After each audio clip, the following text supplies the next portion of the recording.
Yeah, man.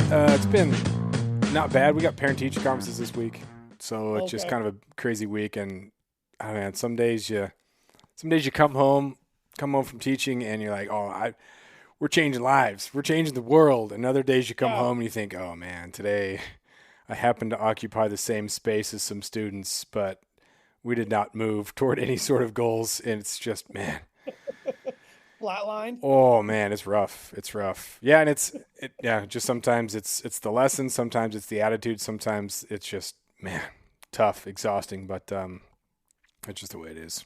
Imagine when you get those little wins with a student or your class. Those dopamine little shots you get once in a while kind of keep you going, right? Yeah, you get and a lot of times it's those kids who are disengaged and then for some reason engage or they're willing to share something and we can work on something. So, the kid's really nervous about sharing their writing because they don't feel good. And so to be able to say, hey, if I'm giving you feedback on your essay, this is not how I feel about you as a person.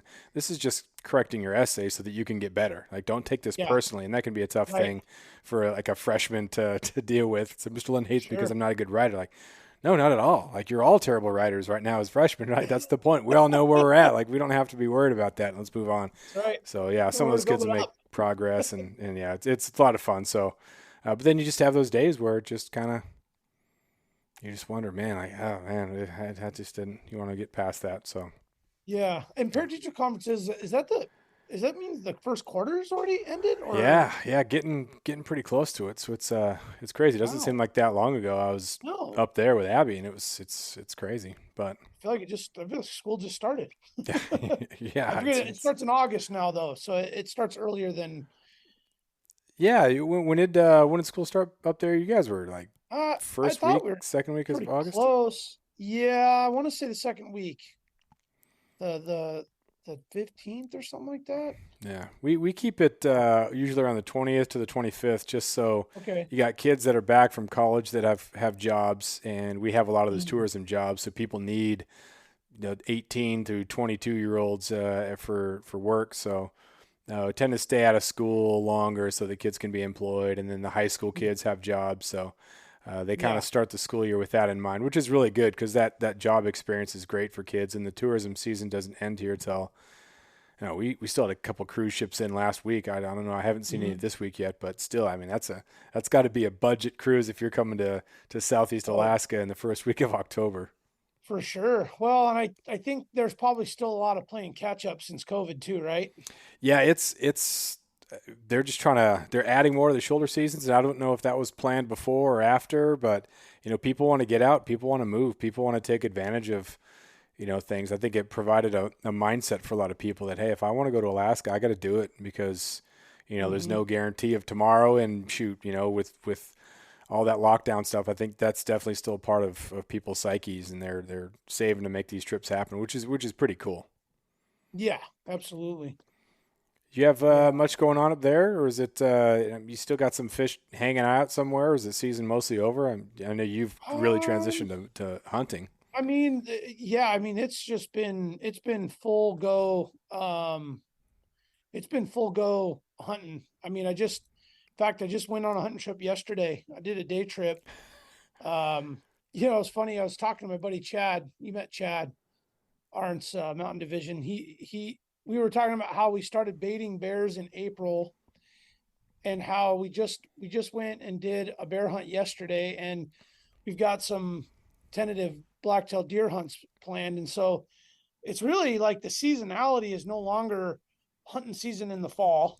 Hmm. It really is kind of almost it starts in April, runs through October with a slight break in like July. Hmm.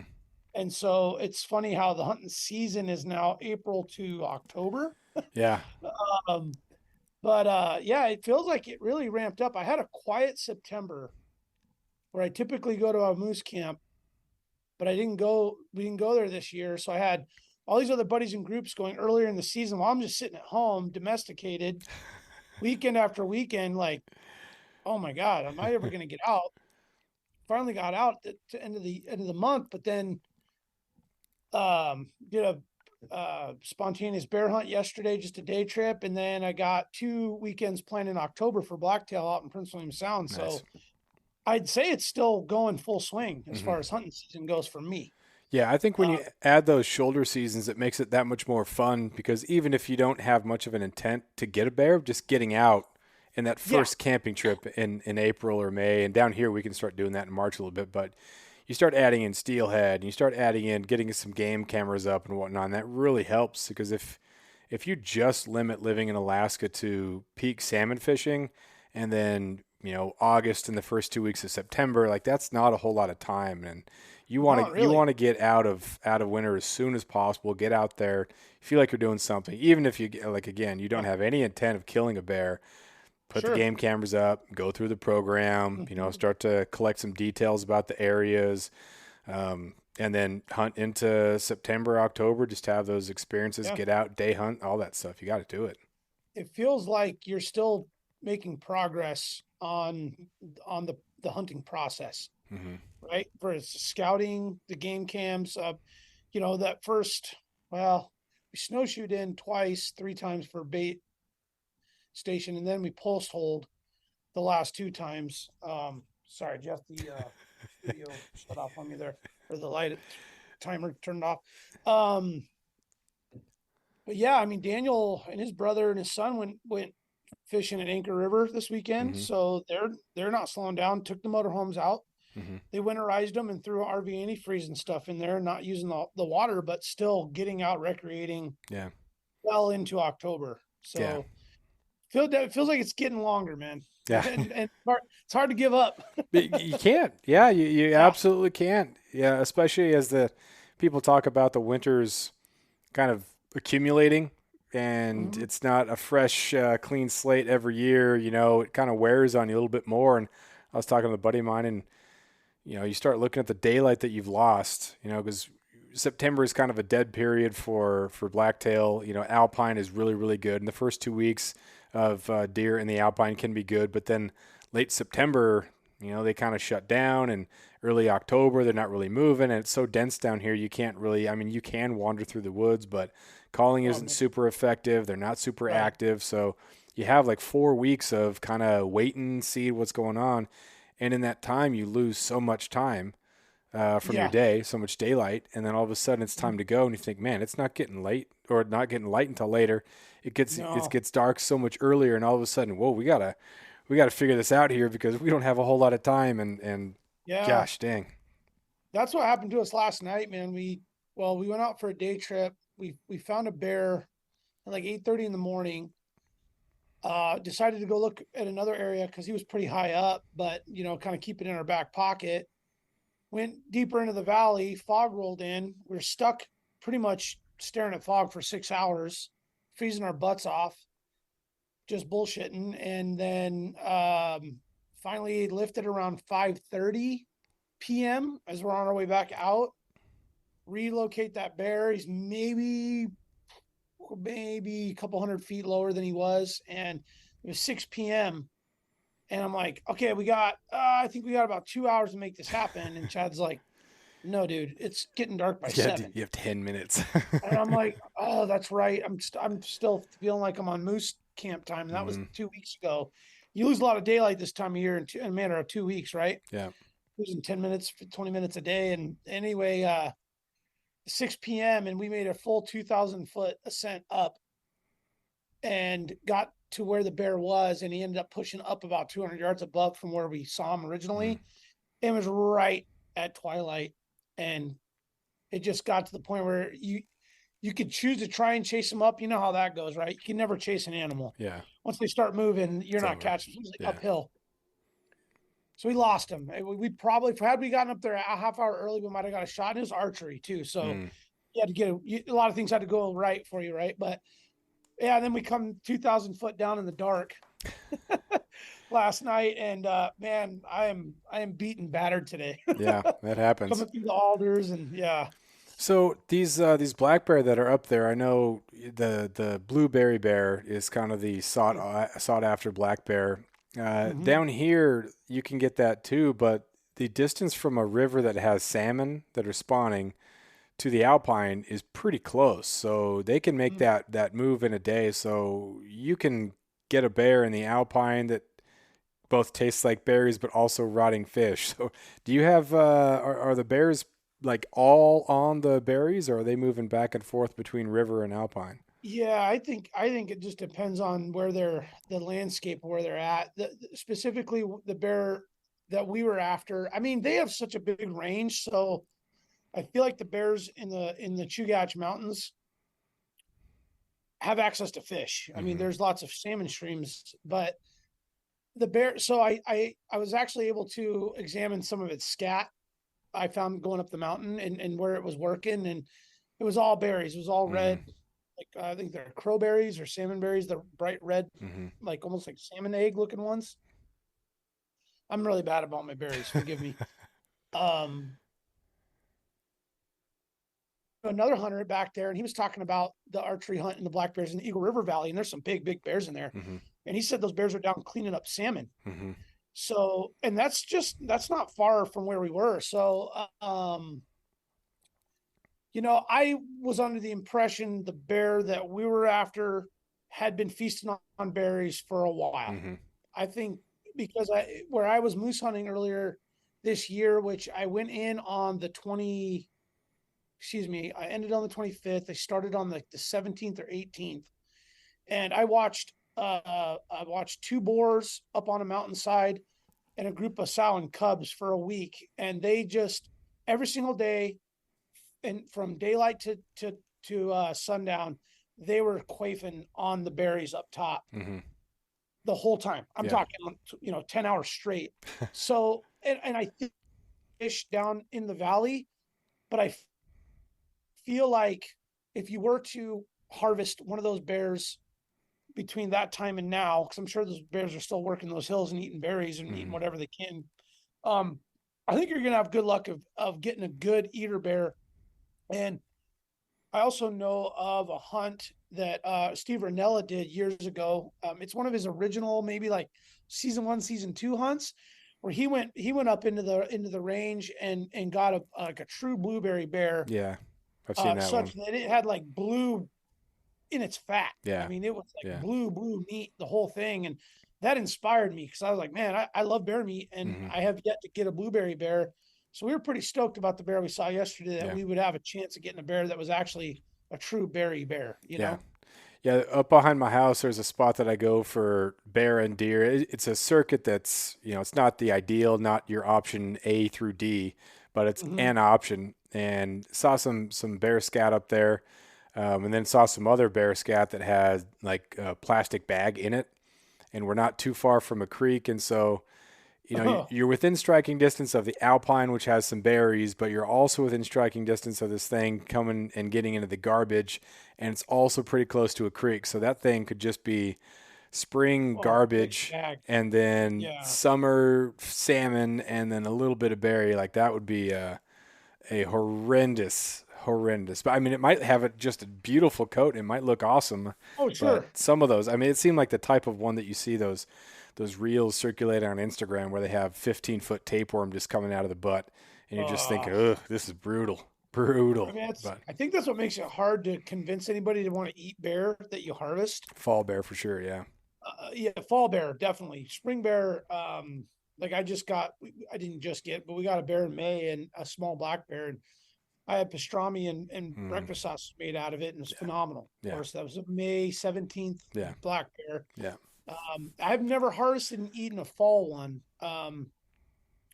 but I think the Chugach Range up in that area, I think they're have what I'm hoping what they did if they did get into fish earlier in the winter or excuse me earlier in the summer, they put on the fat and processed it, but Hmm.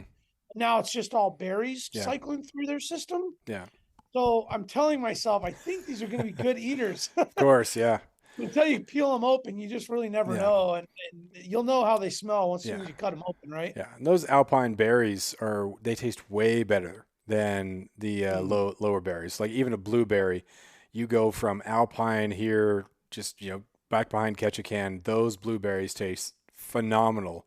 The lower berries, next to the rivers and creeks and stuff like that, they're fine. They taste all right. But just something about that alpine berry is just so much Are sweeter they and juicier. a little more sour down below and sweeter up top? A little more bland. It kind of tastes like when you go to the store and you get those Oh, those huge blueberries that are just pumped full of water, and they look yeah, beautiful and they look great, but they just don't have the taste of like that organic. yeah, If you go to that section and pay a whole bunch more money, it's that same sort yeah, of comparison. That alpine berry is so good compared to the right, lower one, but I mean they're both not bad. So it can't really complain. right. Yeah, but let's talk moose, man. Let's Sure. recap that story. I'm fascinated by moose. Haven't been on a moose hunt. I had a moose tag in my pocket when we went on that caribou hunt, but Yeah. I mean that's just a whole different thing, and it's very difficult to have tags for more than one species because they often don't overlap. So didn't really get Hmm. to moose hunt, but saw some people who were on a moose hunt. But how was yours?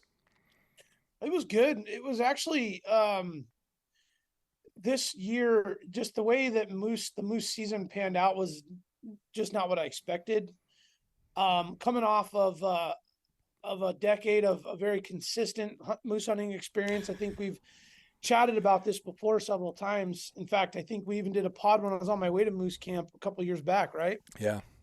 Um, we so kind of from the beginning, um, was decided at the end of last year and earlier this season when the permits came out that we were going to take a break from our camp that we go to up in the interior. And with that being the case, it was now opened up the doors and opportunities for some different hunts. So I was invited on two specific moose hunts that I was really excited about going and doing. One was with Chad up in the interior in another area, and another was up in the Denali area with Daniel. They didn't have a set location and plan versus what Chad had because he's been going to a spot, but he was going to be bringing up some pretty cool dudes, and it was just going to be a different experience. So I was kind of in between. I kind of pre-committed to going hunting with Chad, and then Daniel put his trip together. Uncles and his brother. It was like a big family thing, and like that had its own cool dynamic. Hmm. And so I'm like, man, how fortunate am I that I have an opportunity to get invited to go on these moose hunts, which was cool because there was no pressure. I wasn't going to try and go kill anything or Right. shoot anything. I just wanted to go for the fun of it and experience and bring whatever I can to the table with camp and hunting and the process.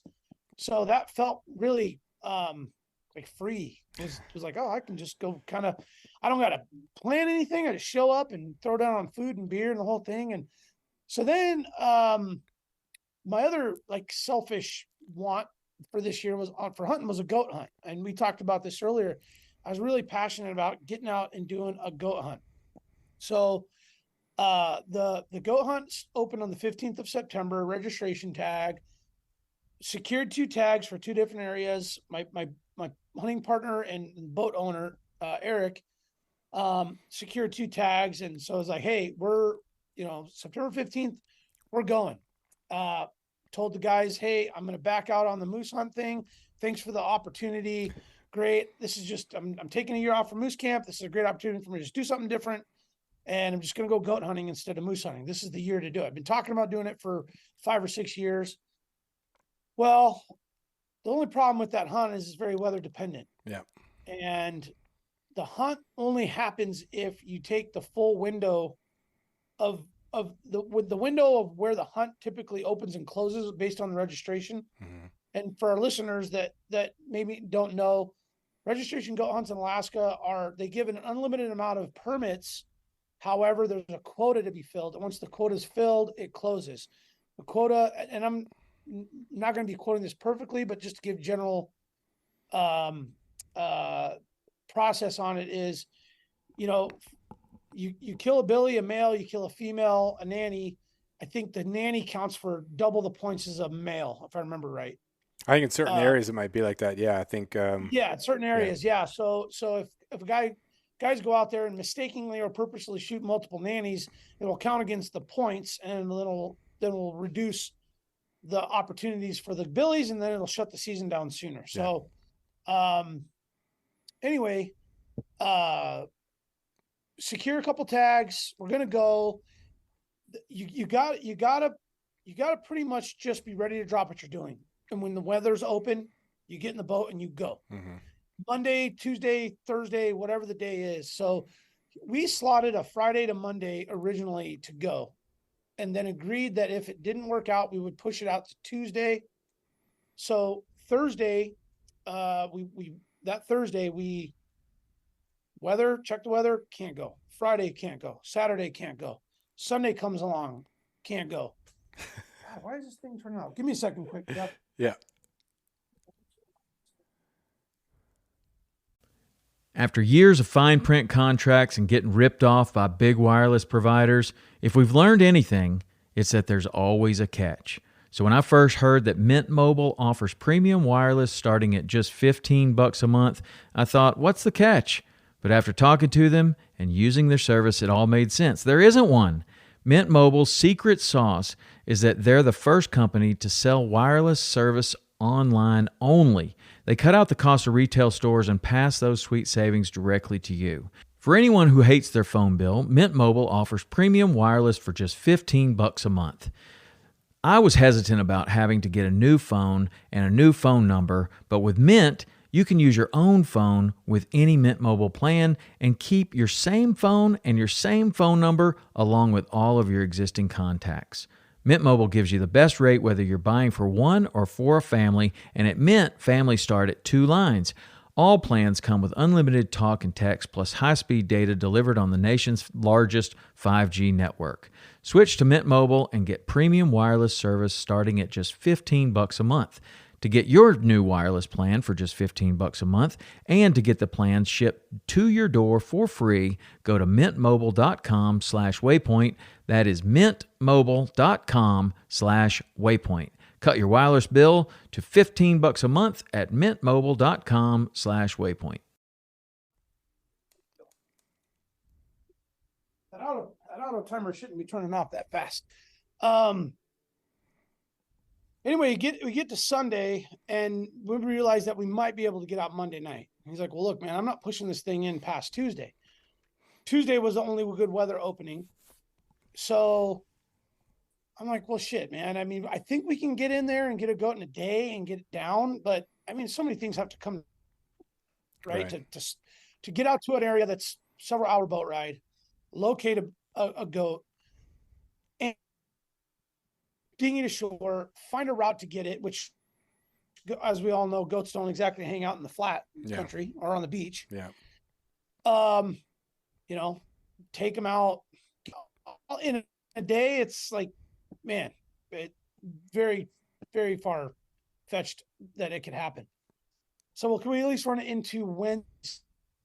Look, man, I made the agreement. We're going to run this through Tuesday. So we can go Monday night, try to run out, get there Tuesday, try to get them, come down, get back. I'm like, dude, that's not going to happen. So we bagged it. We bagged it Sunday. We decided not happening.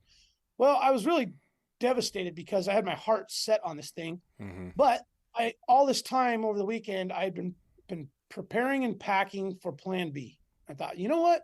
If this doesn't work out, there's an area that I discovered that's not new or anything, super fancy. It's just an area that I went and explored one year and thought, hey, this is going to be a great back pocket opportunity down the road if a hunt gets canceled or something goes wrong. Mm-hmm. Well, 2023, that seems to be the story of my life for hunting plans. Shit doesn't go together.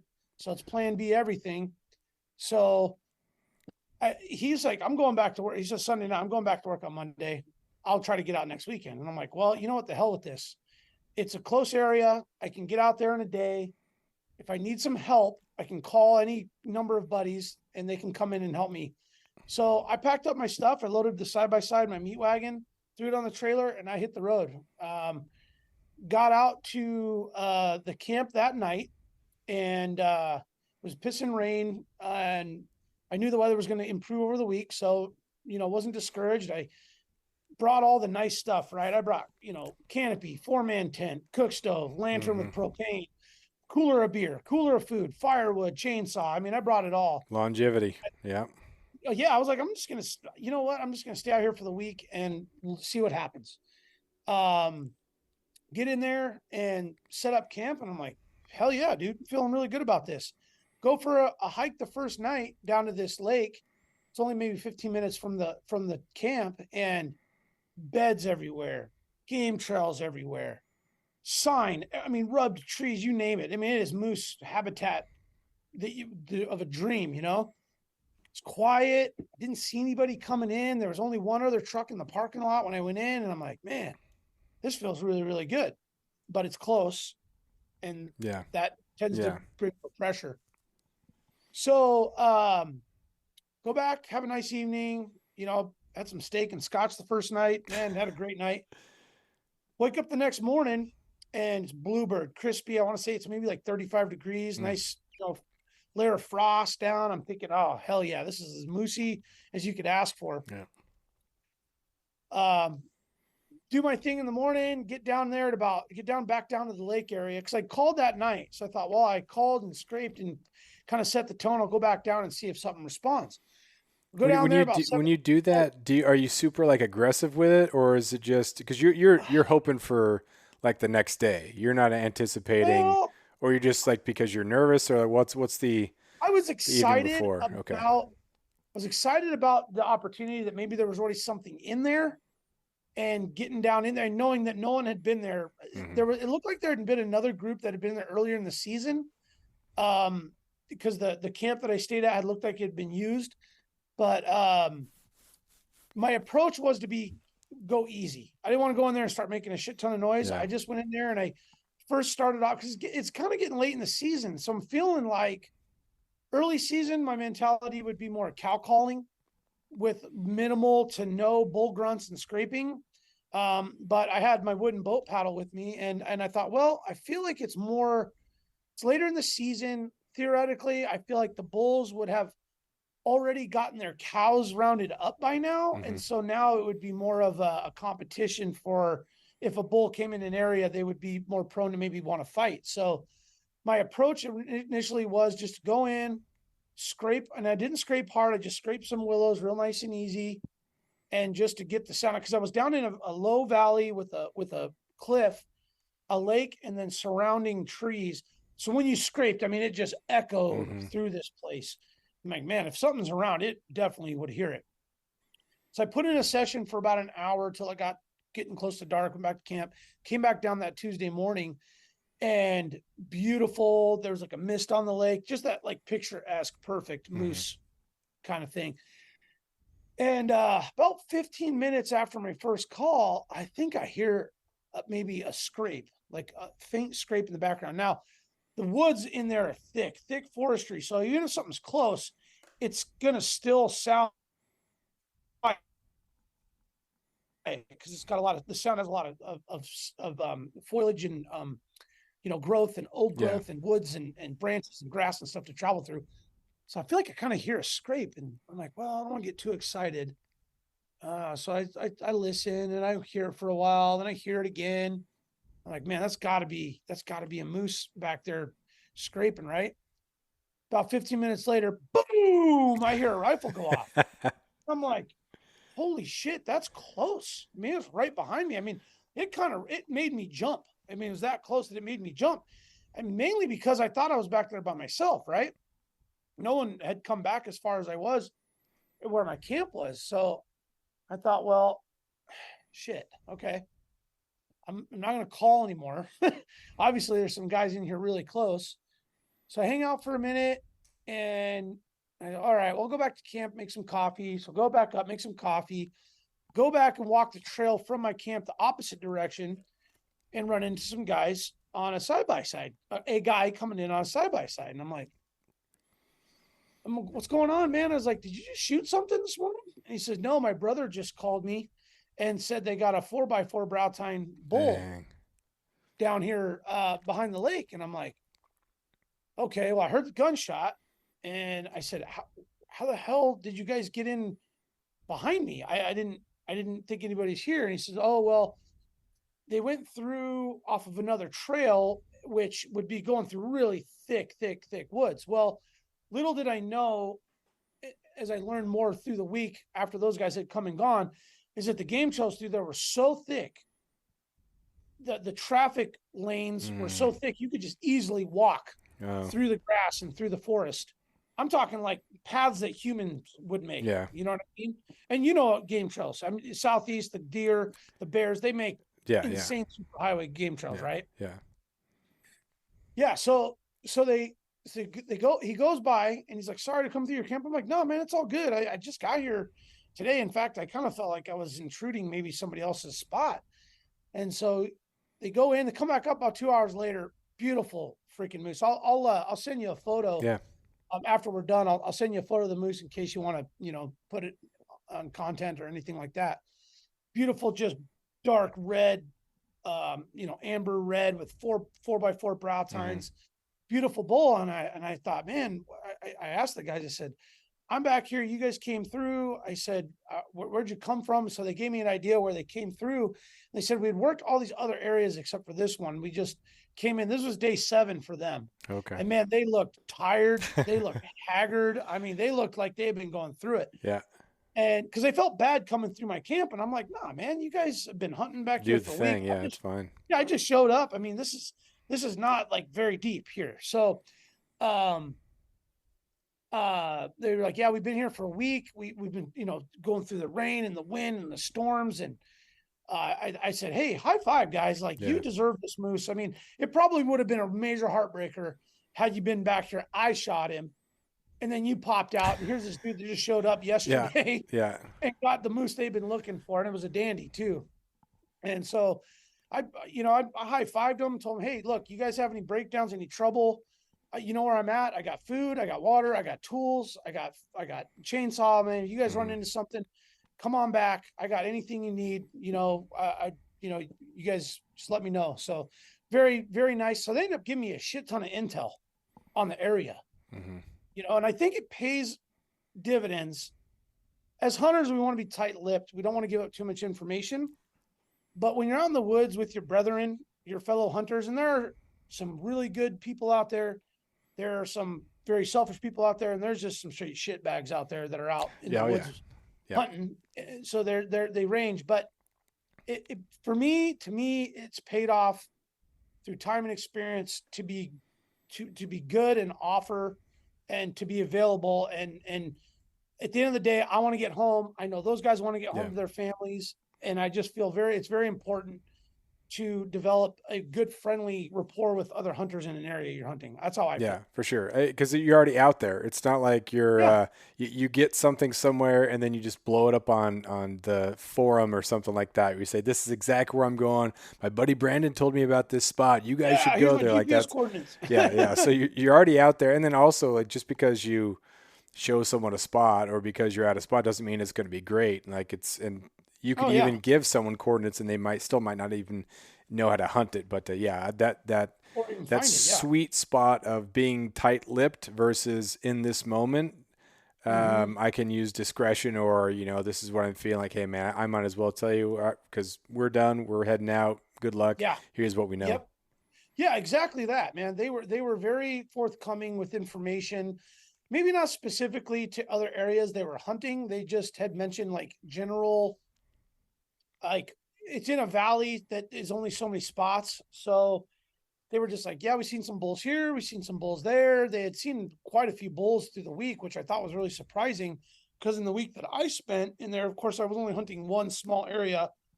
I only saw 4 bulls total in the whole week I was in there, which 4 moose in the span of 7 days is not a lot of sightings. Okay. There was a lot of days I just didn't see anything. So those guys get out of there and I'm thinking, well, now this area is kind of compromised, I guess, maybe just for at least for 24 to 48 hours, even though, in our old moose camp, we've shot a bull in the morning and thought, oh, we made all this noise, ran the Argos around, and then had a bull come in 100 yards away from the other kill. It was like, damn, I would have never thought a bull would come in. But I just thought to myself, I'm just going to go ahead and just take a day and just give it time to simmer down and quiet down. Reshuffle. So I brought my shooting. What's that? Reshuffle. Yeah. Brought my shooting block. It was a beautiful sunny day. I mean, that afternoon I was in my basketball shorts. Sun was beaming, cold beer, had the tunes going. And I was, I had my bow and arrow out there. So I was shooting my bow and arrow with my block and just practicing. And I was like, I'm not hunting, but goddamn, this is just as fun, out here.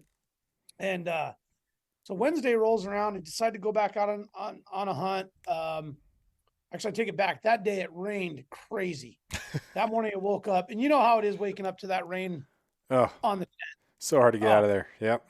oh there's just luckily it was only 20 feet away to my canopy where I had my coffee and my cook Mm. uh, station over there. So I jump out, scramble over there, warm up coffee, make a thermos, and then bring it back in, and just sat in my tent and listened to an audiobook about procrastination, Nice. which I'm still working on that. Good. That's something I think we all need to work on. But anyway, I'm working on my book and finally clears up. And I get up that next morning and or I don't get up that sorry, I get out of the tent later that morning and I decide to gear up. I'm like, well, I'll just get my stuff on. So I walk down the trail opposite of the other area and lay out some calls, and I get two bulls glucking from separate locations, far away but glucking. And I'm like, Mm-hmm. oh, okay, we got some moose down here. All right, nice. They only gave me 5 minutes of action and then stopped. Hmm. And it was right around that bedding time. So I think they might have heard me call, threw out some glucks for locators, and then bedded down. Mm-hmm. And I was like, oh man, so I'll come back tonight. I worked the area. Did that, no response. Go back down to the other area I was hunting. No response. I'm like, all right, well, tomorrow's a fresh day. It's been 24 to 48 hours since that kill. Maybe things really slowed down. By this time, I'm now calling my buddy, my moose hunting partner, and my what was going to be my goat hunting partner. And I said, hey, I don't know if you're still planning to go where you were going, but man, I'm in a juicy spot. And we had discovered this camp together Mm-hmm. about 7 years ago. So he knew where to go and where it was at. And I was comfortable telling him because he knew where he's been there. Right. So he says, hey, well, your cousin called and said he's got to work, canceled that weekend trip. I'll come in Thursday. I'm like, oh, perfect, man. Well, I've got a lay of the land. I figured out how to hunt this. But man, some camaraderie and a partner would be great. Yeah. Not only for all the right reasons, right? Safety and having somebody there, but I was walking around in some thick forestry with really tall grass, like head high grass, and it felt really nerve wracking hiking around in there alone because of bears.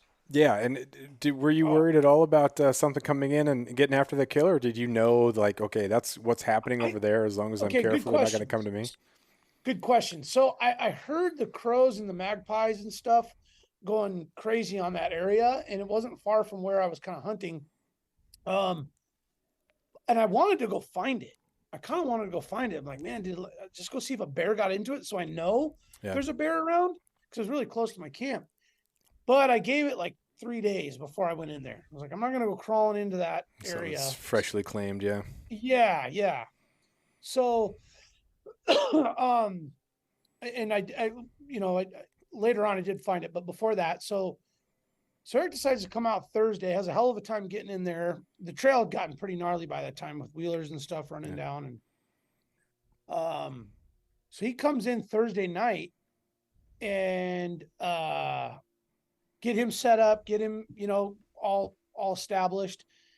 And so then we go back down to our lake and kind of hunt the area, and I'm showing him what I'm doing and where I'm going. We walk around it, and I'm like, hey, yesterday I went back into this meadow, and I mean I saw more beds and more game trails than I ever had in this whole area, man. I feel like this is the zone.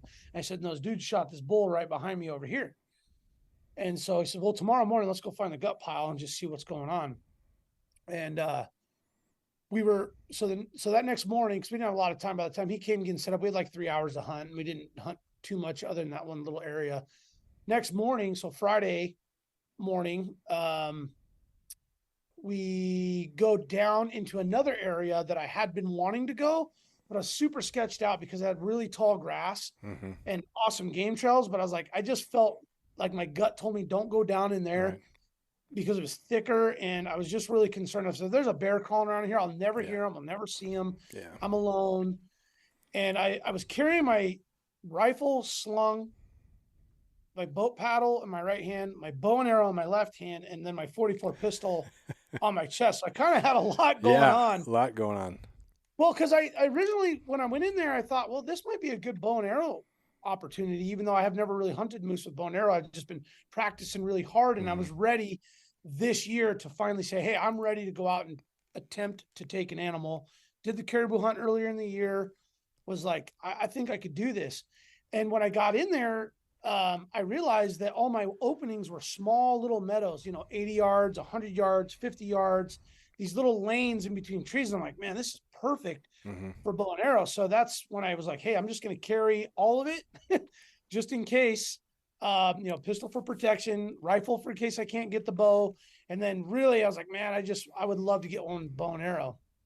And so, anyway, he comes in, we go and kind of recon this other area. And we decide, we're like, well, I don't know if we really need to walk down here because everything where we're at, we're calling from camp. It'll hear us down here. So we decided that it was best if we separated from that point and he hunted kind of around the front of camp and I went on the backside. So we were covering multiple areas. Well, meanwhile, my brother texts me, my little brother who I haven't moose hunted with in like 5 years, love him to death. He was supposed to go up to Lake Louise and go bird hunting and lake trout fishing to kind of close out his season. Well, his buddy broke his wrist earlier in the week at work, canceled his trip. So he texted me, he said, hey, did you guys end up going hunting? I texted him back a picture of the camp because it was him and Eric that were the three of us discovered this camp together. I said, you recognize this? And he said, no way. He said, is that where you at? I said, I sure am. He said, I'll be there Friday night. Nice. So he rides in Friday. He actually got in there a little bit earlier Friday afternoon. And so Eric and I went and hunted that day, didn't get any action. It was pretty cool though, where we were at. You could see one mountain, you could see black bears, the other mountain, you could see goats. And then the other side of the valley across the river on the other side, you could see sheep. So It was just, even though we weren't seeing a lot of moose action, we were still watching animals for free time, which is just so much fun, man. Yeah. I mean, that gets my eyes out just as much as anything. So anyway, my brother comes in and he's like, well, I'll just go ahead and stick it out through Monday. I got Monday off anyway. And I said, cool. Well, here's the thing, guys. I got to go back to town. And they're like, what are you talking about? I said, well, it's my daughter's 5-year, 5th birthday on Sunday. And my daughter's first hockey game is on Saturday. And I said, since you guys are here, I'm not just going to pack up and leave. I'm going to leave everything here. I'm going to ride out and come back. Yeah. So Saturday morning comes around. I go hunt with my brother. So Eric stays up at camp and decides he's going to hunt the front area. I go and take my brother back and give him a lay of the land. And we finally locate that gut pile. It was way closer than I thought. And I'm like, well, it was picked clean, but not by a bear. Bears eat the guts and will like clean house on a moose, at least from what I've seen. I'm sure other guys could tell you their experiences on gut piles with moose and bears. It was pretty cool. When we came in, there was a crow that was dogfighting and bombing an owl, which I'd never seen that before. Wow. That was really kind of interesting. Early morning to watch an owl and a crow dogfighting in the air. It was actually pretty cool. Like the owl was down on the kill and then a crow came down and crows are jerks, man. Yeah. They're such bullies. They're such bullies, man. And they're alarms. They let everything know there's something dead around. And then God, they're so obnoxious too, because they'll sit up in the tree, like a quarter of a mile from a kill, just blah, blah, blah, blah, just, blabbing away. So we locate it and I'm like, oh shit, that wasn't very far at all. And these guys were able to get to it with their machine. And so I'm like, hey, man, if we were able to kill something down in this area, I think the pack out thing isn't going to be as bad as I thought. I think we can actually get a machine down to it. So I give them a lay of the land. I said, well, I'll hunt at the morning of Saturday morning, load up, go out empty, get back to town just in time, which this never happens. I go moose hunting. I'm out there for 10 days in reach. I don't get home for, 10, 12 days. This is just kind of an interesting, experience to be able to like go out, randomly have buddies come in. Mm-hmm. Now I go back out.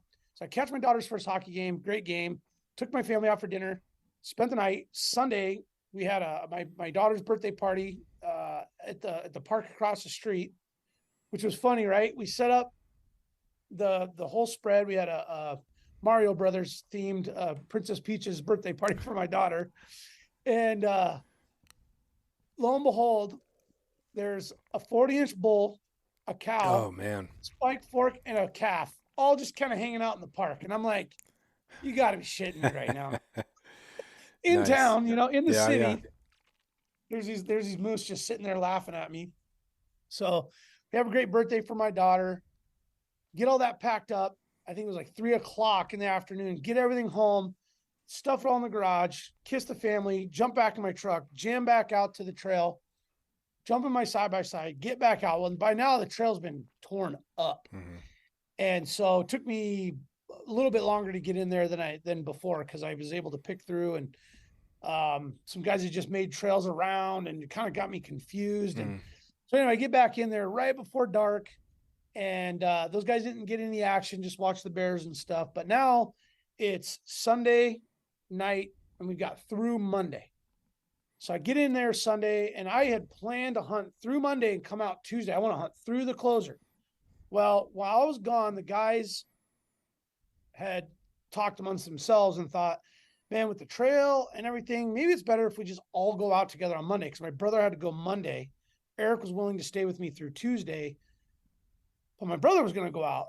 And so when I got back, they were like, all right, B. So we were talking, and we're thinking maybe we should hunt Monday morning. We should just pack up and go out. That way we're all loaded down. If somebody's stuck, we can pull each other out. And I said, you know what? I said, guys, I appreciate that, because that's what's really great about good hunting partners, and the second mindset, and that, I was dead set on my plan, and I didn't want to veer from my plan. Mm-hmm. But that was a logical, smart, way safer, way smarter plan. Mm-hmm. And I thought, man, you guys are right. You know what? We should just pack it in tomorrow, head out. That's the way to go in case we have any issues, and, no one's alone or whatever. So then it was last night to howl at the moon, right? Fire up the bonfire. The guys cut down a nice tree. Beautiful bonfire, Northern Lights show, stars, bluebird, decided to drink all the beer, eat the rest of our good food, which was awesome, because, and I wanted to share this part, because hunting is fun. Harvesting and killing is fun. That process is great. But man, when you're with people you love and care about, and guys you have history and rapport with, there's something about, you can be connected and always have a connection, but man, there's just something about being in the woods with those guys or gals or people that either bonds you, connects you, or rekindles bonds and connections. I'm with my best friend. I'm with my brother, who's my best friend. We've all been tight since high school. My brother and I, obviously, since childhood, but our buddy Eric, and just reminiscing on old times and running through the timeline of the 20s and the 30s, and talking about our bar years, and girlfriends, and fights, and like all these things. I was just, man, we reminisced and enjoyed each other's company so much. And I was so grateful that I had this like solo moose hunt plan, because all my plans fell through. Screw everybody else. I'm going to go do what Brandon wants to do, just to have two of my, favorite people in the world be with me and enjoy that evening together is probably the highlight truly of that trip for me. Yeah. To be with those guys and talk about those old stories, and just bring back old stuff. And so it was a late night. I think we went to bed at like 1 or 2 o'clock in the morning. It was an early morning. It was early morning. Exactly. 7:30 rolls around. It pissed rain that night. Actually, it was weird. It was beautiful bluebird. It was weird. I woke up at like 3:30, 4 o'clock to take a piss, and it was pissing rain. And I'm like, what the hell? I thought it was supposed to be sunny tomorrow. Then woke back up at 7:30, and it must have just been some random cloud that kind of just moved over system that rolled through. And I get up, and it's pretty chilly. I get my gear on. I'm clanking around camp, making coffee, and those guys are sawing logs. I mean, snoring. I'm like, well, it doesn't appear like anybody's going to get up anytime soon. So hangover, I'm like, throw on my wet boots, grab my rifle, my bow, my paddle, my kit. Yeah. I'm just going to go for one more walk in the woods, man. I just, it's a Hail Mary now. Last Yeah. day, going to go for it. Get down into the meadow. Told myself I wasn't going to go back down to this one meadow because I had been hunting it and it just nothing. It was close. And I thought, you know what? I said if I was going to take something this trip, it was going to be down here because it just felt like the spot. Well, I get to hiking on my way down to the area and the wind starts blowing and it's late in the season. So all the birch trees are just raining the yellow leaves down. And so it's loud, you got the wind, you got the trees making noise, and then you got all these leaves falling. It's kind of amazing when you're in the woods, how much noise it makes. Oh yeah, for sure. When you're in the woods, right? I'm sure you experience that in the rainforest down there. And, to get down to this meadow, it was like this one glorious spot that I just always thought I would see a bull every time I went down there. And I got down to an area and it was cool, man. I got set up and every time a big gust would come through, it would just rain down all these leaves. I'm like, this is so beautiful. And the sun's beaming in. So you got these like sunbeams coming in. And I was just caught up in the moment of, oh man, what just the serenity of this feeling and just being in the moment there. And wasn't just taken back by it there for a minute and nursing my hangover. And I just take some videos of the leaves falling. I'm like, this is so pretty. And I look at my watch. It's like, I think it's like 10 o'clock now. And I'm like, let me back up. So before I went down to the lake, I went down to that spot. I went back down to my little lake spot, kind of in another area. It was about an hour. I went down there and called bull, cow, grunts. I mean, I just went, everything's on the table at this point. Not a lot of strategy anymore. Just trying to get something going. So I walk up, that's when I decided I was going to go past the gut pile and then down to my meadow.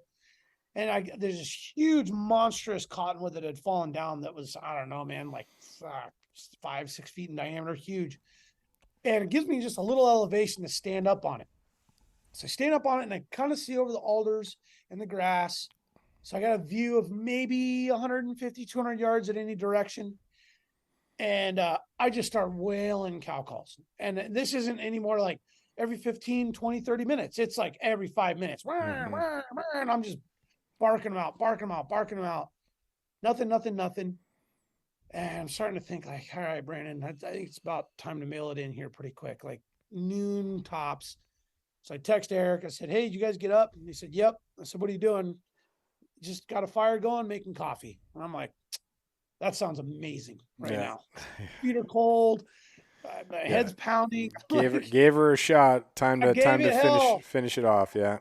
I gave it all. And so I'm like, all right. I looked at my phone. I want to say it was like 11:35 or 40 or something like that. And so I'm going to give it, it was 10:30. Either way, I was going to give it till like 11 o'clock. It was about 20 minutes left. So I'm just like, you know what? I'm just going to call, 30 seconds later, call. I'm just going to go. So I'm calling. And then I thought I heard a snap of a twig. And I'm thinking like, I know the wind's blowing. And, I had this tree that was rubbing behind me. And if you know what that sound, it's a very, very distinct sound. When you're in the woods, when two trees that are rubbed together in the wind, it just makes that sound of those trees rubbing. It was constantly going on. And I'm like, I just, this is the woods talking, And also hungovers. I mean, it's all of it. Yeah. And I'm all like, oh, the beautiful woods. And so I'm like, all right. And then I hear, ooh. I'm like, oh, that's real. That's oh. And I'm like, man, am I tripping? It's so loud in here and the wind. And I'm looking at nothing and belt out another call. And ooh, closer. I'm like, oh shit. Look over to my left. Boom. There's antler tips 50 yards away. Wow. I'm like, oh shit. Holy crap. I'm almost like a moose, like a real moose is here. And so I dropped down, and I immediately I knew it was a bull, right? So I'm like, oh my god, like holy shit, I got to click into actual like hunt mode here.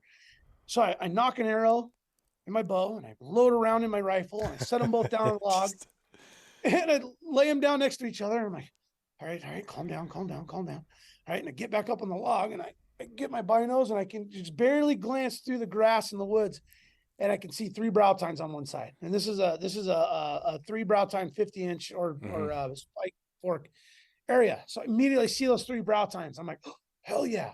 I can see the antlers. They're not huge. So I know he's not a big trophy 50-inch bull, but he's legal. And so I'm like, okay, it's really on now. So I finally now I'm calmed down. I'm like, okay, now I got to really focus on the task at hand. So I grab my rangefinder, I pop up and range him. He's 59 yards away. I'm like, oh my God, this is bow range. Like, oh, this is coming. This is like a dream come true, right? So I could grab my boat paddle. Earlier in the week, I had saw another small bull, and we ran into each other on the trail. It was like the one morning. This is earlier in the week, like 3 or 4 days earlier. Rewinding, I'm walking through the woods. This one day, I decided where I was on a mission to a spot, and I wasn't really paying attention to being quiet and slow and methodical. And of course, I roused up a small bull on the trail. And I remembered when the bull saw me, we locked eyes, and then I put my hat down so he couldn't see my eyes, but I could still see him in the woods. And then I rose that paddle up to try and simulate that I was a bull moose. It scared the shit out of him. He was a small bull, so he ran off. So in my mind, now fast forward back to this scenario, I wanted to put that boat paddle or that paddle up to simulate a bull, and I'm like, no, don't do that because I don't want to startle him. Right now, I think he feels like a cow is here. So I let out this little quiet, little cow call, and didn't sound like that. It sounded way better, but let out this little cow call, and he perks up. So he relocates where I was at. And I'm like, all right, baby, come on in. He can't come straight because there's too many trees and deadfall. He's got to go left or he's got to go right. And he's going to come in at an angle. And the 2 openings I had were about 30 yards. Nice. So I'm just like, heart's about to rip out of my chest. I'm so excited because I'm like, if he comes into an opening, it is bow range, man. And I'm going to get his ass. So I'm watching him, and I pop up. He can't see me, right? I pop up 2 or 3 times, and I finally watch him, and he kind of looks left, he looks right, he looks back, he kind of looks down, and I'm like, uh-oh, he's not that excited about coming in any closer. I feel it right away. Instantly, there was like, oh, I think this could turn for the worst. Like, I might lose this bull. I want to get him with a bow and arrow so bad, but he's totally shootable where he's at. Through the opening, there's like a little opening, but and have you shot anything with a bow and arrow? Have you?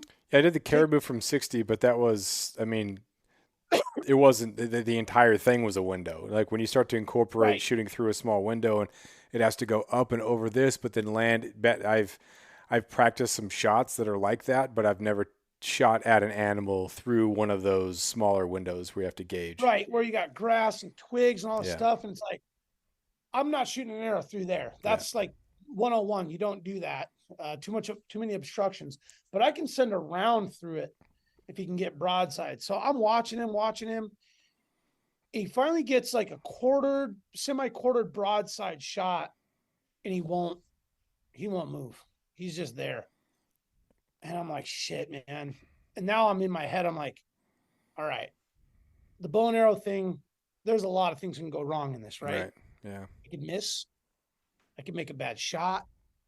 He could just turn around and leave right now. And now I lose all of it, all opportunity. Yeah. So I'm running this all through my head. And then I'm like, worst of all, I go back up to camp and tell the guys, after all this work, I had one in my sights. And I lost him because I was trying to get too cute. Yeah. Get him with this bow and arrow. Had we had a bull in camp hanging in a tree, or whatever whatever would have taken the pressure off of that, Mm-hmm. I probably would have stuck it out and tried to make it happen with the Yeah. bow. But given all the things that it was the end of the season, last hoorah, Take it. my brother did tell me, because we were having such a good time hanging out, I'll stay one more night if we get a moose. Nice. So I was like, Perfect. stay one more night, bro. Stay one more night. Yeah. He's like, so that's all going through my head. I was like, you know what, man? I want this bull. I want it so bad. Probably one of the moose the worst I've ever wanted, the most I've ever wanted a moose in my life. We've got some nice bulls in the years up in our moose camp. And this one was just extra special. So I put the bow down, grab the rifle, get my sights set on him, go ahead and run a 180 right through that shit and shoot. He runs.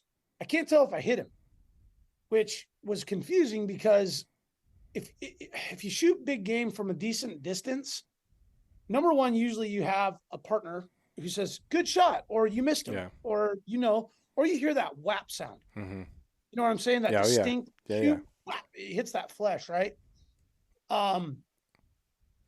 Didn't have that. So he runs through the woods into an opening where I probably could have got him with the bow, but he runs around and he does a circle, turns 90, comes around, and now he's like broadside in some brush, but I've got another shot.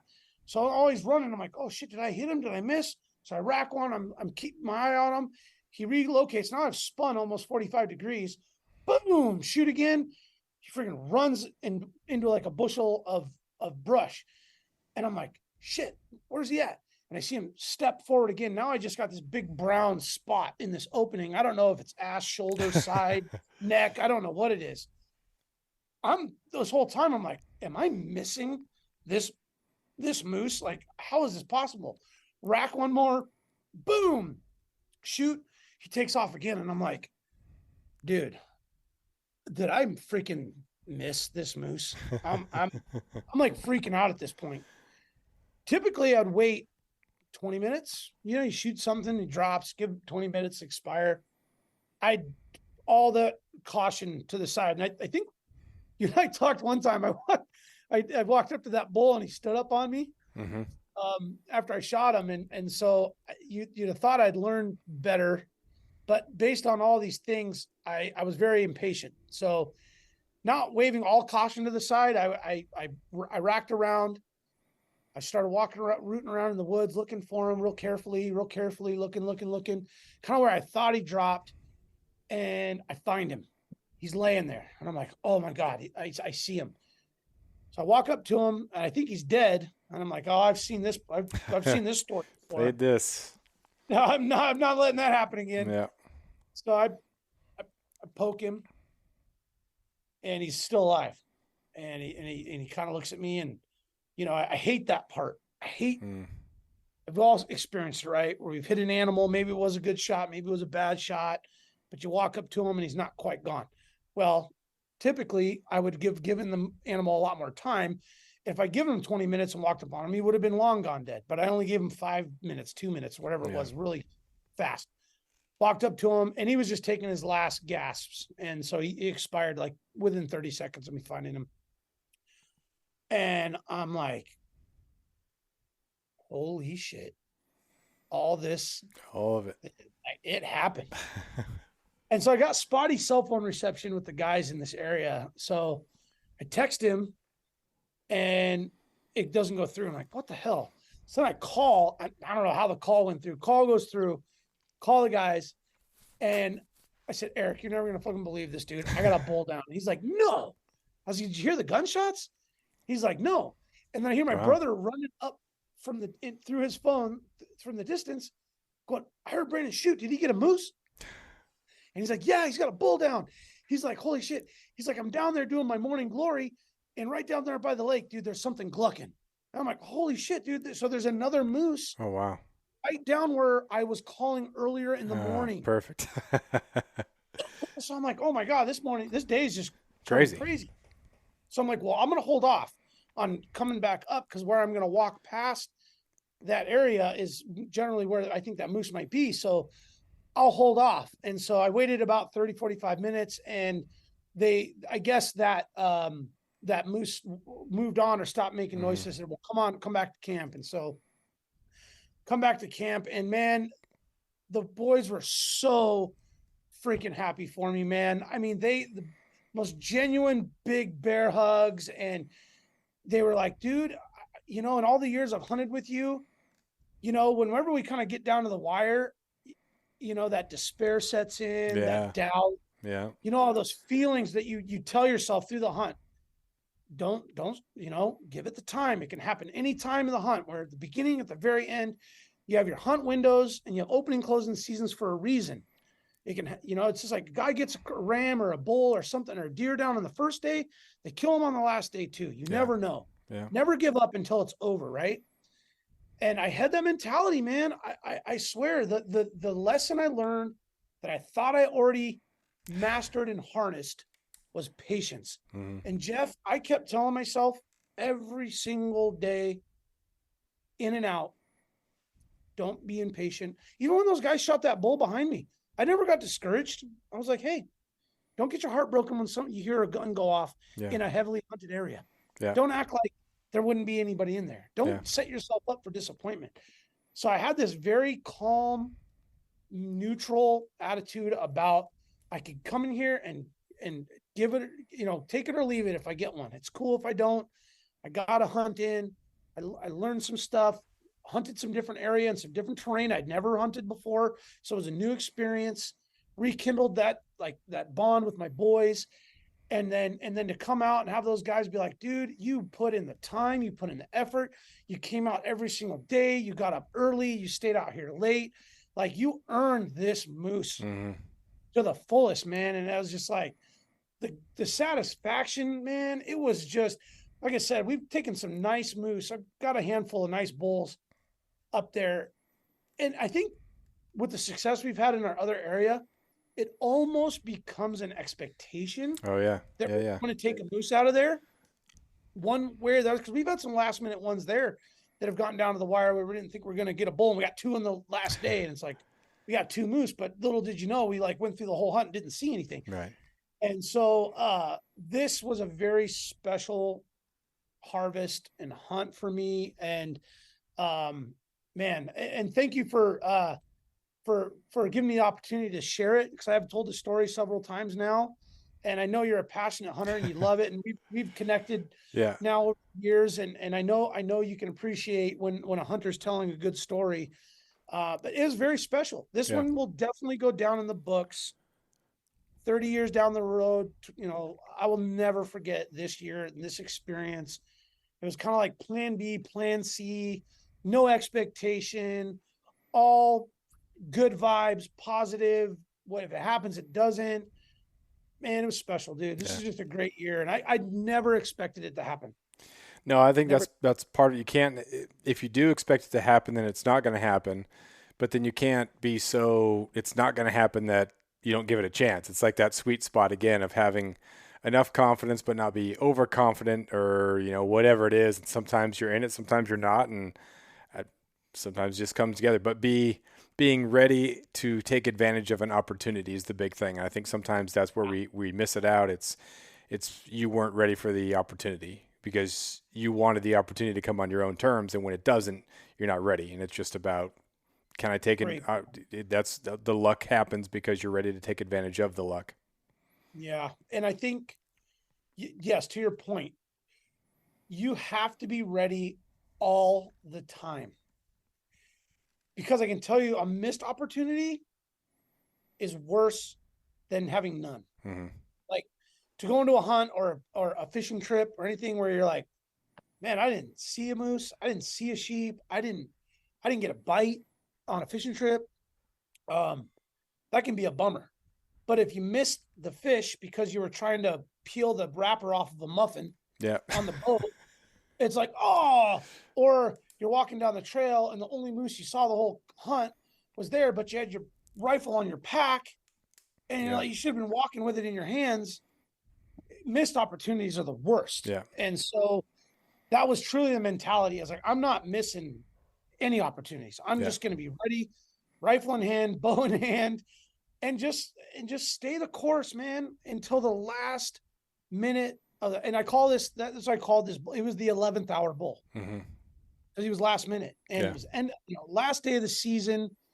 And yes, we get, man, that was the other thing that was cool too. I go back up to camp. I left him, I marked him and set a little breadcrumb trail with my inReach or with my Onyx hunt, and get back to camp, big hugs. And so I'm gonna grab a cup of coffee and just kind of like calm my nerves, and then we'll get our knives and the kill bag and stuff together. So we got in there and plowed in there with the machines, and we were able to only get 100 feet away from the animal, which was Nice. great. So I was like, bring your pack, man. I think we're gonna have to hike it out a couple hundred yards.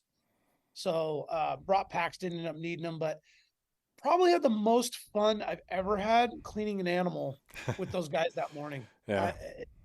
I think we got down there about noon 30, and the sun's beaming through those trees, and I got a stereo in my side-by-side mounted. Nice. So I had that going, man. I had the Nice. 2 Chainz bumping, up in there. So we got the music, and we're just, that reminiscing bonding thing just kept on going. And Yeah. it was the smoothest, clean, no hair in the meat, no dirt in the meat. Awesome communication between the three of us on they hold this, hold that, move this. And I mean, it's just like the best experience was great. And the moose wasn't very big, which some guys will be like, man, you want to kill the biggest moose. I'll tell you right now, when you shoot a smaller moose, it is sweet. Yeah. Number one, you still get a shit ton of meat off of it. Yeah. And number two, it's so much more manageable. Yeah. How much meat did you get off it? 300 pounds. Nice. Which is solid. Yeah. I mean, it's 3 guys, 100 pounds each. Yeah.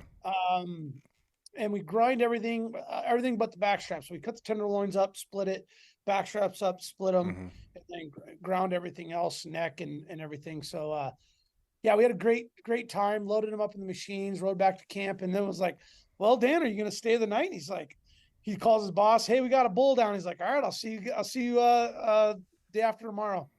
So it just worked out really good. And we happened to still have a little bit of beer and scotch left. Nice. Just enough firewood to get us through.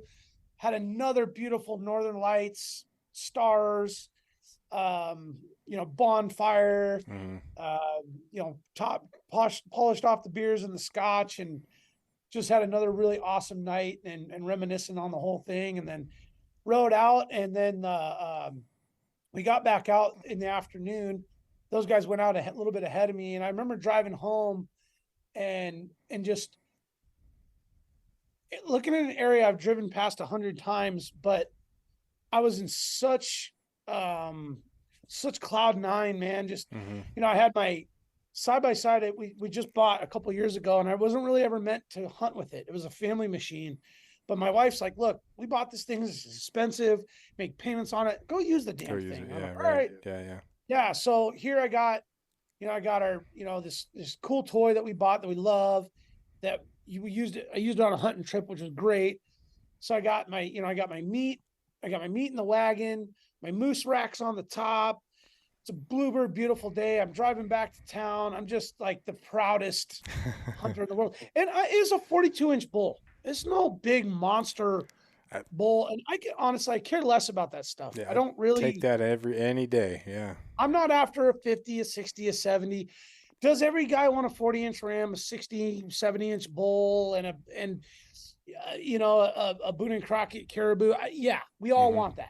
But I am grateful for every opportunity, every harvest. And I tell you, I was so proud of that harvest, man. And so, yeah, it was great, bro. You'll take any of those big trophies, but you won't take them instead of anything else at any point, or never take anything else, only those. Yeah. That's a 4-point buck, or a big old 11-inch mountain goat would be great, but I'm not going to be passing up 8s and 9s just for the sake of it. Especially at this point. I mean, maybe next year we might sort through some mountain goat if we see a whole bunch of them. But I never look down my nose at some of those nicer ones.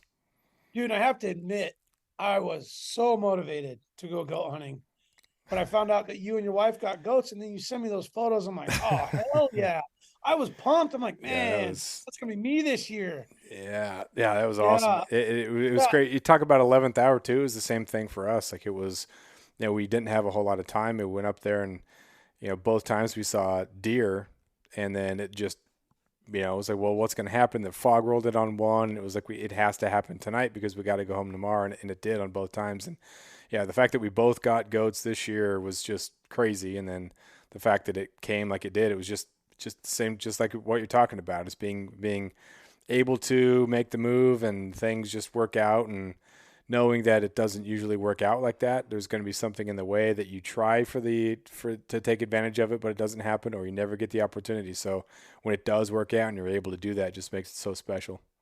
yeah. And there was a level of like excitement and getting pumped, and then the devastation was even worse when I realized I wasn't gonna go. Mm-hmm. Oh man, Yeah. like I was so motivated by because you had just we and you had just talked. You'd gotten back from or maybe you sent me the goat photos before you went on your caribou hunt. Yeah, because you got back, I checked in. I was like, "Hey, you guys out?" And yeah, and you sent me a photo of your buddy's. Oh, what a beautiful caribou, Yeah, I by think the it was way. awesome. Yeah. Badass, yes. And that if it's the right area, I'm thinking I've been years I've been putting in for that permit, Yeah. trying to get that thing. And in fact, some other guys that hunt the same general area where we moose hunt, um, he and his buddy partnered and drew those caribou tags, and they got two really, really nice caribou Nice. Yeah. back in there too, up in the snow. Your Yeah. photo was in the snow too. Yeah, it's crazy, but yeah, it's just awesome how it turns out, and it's oftentimes different than what you expect, and that's what makes it so special. If it was as simple as paying money, going to the spot, shooting a trophy, like that's cool and all, but just that Yeah, variation, it's going to be different. It's going to be disappointing in some regards, but way better than you expected in others, and that's what makes it yeah. those experiences so good. Would it would it really feel as good if it met the expectation versus it exceeded, and or you have the highs and lows and the big low and then a big ass high at the end? I don't No, think there's anything that tops no. that, But man. coming full circle to talking about like what is at school when the kids ask about plans and this and that, I said like you can plan out your entire life till you're 30 years old, but life is going Good to be luck with that. way more interesting than what you plan. So it's good that you have a plan that'll give you direction going somewhere, but no, it's going to be so different and it's going to be so much better and more entertaining and exciting than you can even imagine because you're making these plans as a 17-year-old kid. You don't even know anything yet. So there's Oh, so much more out there. There's a passion out there that you don't even know you have yet. People you don't even know that you love yet. So many experiences you oh don't my even know you're going gosh. to love, and that journey is going to be awesome. So it's good to have an idea, move in Yeah, a direction, but yeah, from that direction there's going to be so many interesting turns that it's going to be way better than you can imagine. that's right, man. What a cool part of your job and lifestyle that you get to do that with kids. You remind Well, them of that, even though it may fall on deaf ears at times, but they'll appreciate it later, right? yeah, that's what the hope is, and like Yeah, you don't really know what the impact is, and you don't like ask about it. But yeah, some days you can start to feel that okay, some stuff is starting to settle in, and those are like human type things. People talk about the education system being a mess and being broken and whatnot. And so I kind of take those. I don't take those things personally. I think, okay, well, what can I do in my classroom that's going to address those things? If there are criticisms, rather than say, well, that's not me, that's not my classroom, you don't know. Like, all right, well, take that as a good opportunity to make sure that in my classroom those sort of things are happening, having those real conversations so that kids can maybe get what they need in that moment and not just hey, let's talk about symbolism again. Like that's part of it yeah, too, but also yeah, hey, let's make this real. Let's get these kids on a pathway to be successful. yeah. That's rad, man. Yeah. But well, I got my wife's cooking. I smell some tacos and they're caribou Oh, tacos. So I don't want to Taco Tuesday. I taco like it. Tuesday. Yeah, yeah. So Nice, nice. always good to talk to you, man. Really appreciate everything. Alaska Likewise. Wild Project podcast comes out on Mondays. Yep. Go to alaskawildproject.com. That's the YouTube channel too. You Alaska can Wild Project access YouTube. the YouTube channel from our website. Yeah, Yeah, it's kind of the best way to access everything store and YouTube and all the podcasts. So yeah. And then go to your Brandon underscore AWP for the one post that he might make some point. It's Be, gotten pretty dry, man. It's gotten pretty dry. it says no posts, so it's very dry there. You do a Yeah, I story think every once in a while, I maybe. think my social media manager has really shortened things up, Oh, but it's all through. You want to go to the Alaska Wild Project yeah. Instagram page. That's where all the juicy stuff is at. Yeah, that's good. Awesome. I'm on and off the grid, I guess you could call it. Well, there's definitely something to be said for being blissfully unencumbered with the need to always be on there and cultivate things and making meaningful posts, which sometimes ends up just being a whole bunch of nonsense. You can kind of tell sometimes when people are just trying to post anything. I mean, up here it's really Yeah, easy because there's always stuff in season, so there's always something interesting. But if it's right. not in season and you're just making, B-roll copy of, you at the snack machine at your job like that, yeah, okay. Yeah, yeah, But you're just reaching. You're just yeah, reaching, yeah, Yeah, and that's where I've gotten with it. My content goes to our shared photos and emails and yeah, text messages and we're doing it as a team. So yeah. that's It's that's cool. kind of where I'm at with it. Yeah. Awesome. Well, thanks again, man. Always great talking to you, and Oh we'll man. share some stuff off the line right here. So thanks again. Okay, it was a Appreciate it. pleasure, Jeff. Take care, Thank man. you. Bye. Yep.